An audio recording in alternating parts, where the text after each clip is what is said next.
তুই ছাড়া আমার এখানে কে আছে তুই তো জানিস, কেউ নেই। আমি তোর উপর কতটা ডিপেন্ডেন্ট এটা তো জানিস। আমাদের মধ্যে কেউ কখনো আসেনি, কেউ আসবেও না, কেউ আসবে না কখনো, শুধু তুই আর আমি। আচ্ছা ভাই দাঁড়া, এনে তুই তুই ফোনটা নে, তুই ফোনটা নিয়ে তুই নিজে নাম্বারটা ব্লক কর।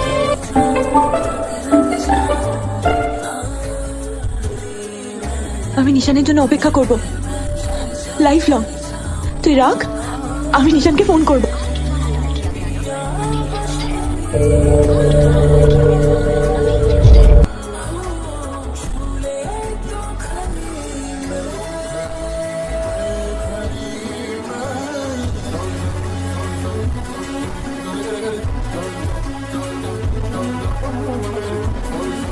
খেয়ে বল কেমন হয়েছে। হ্যাঁ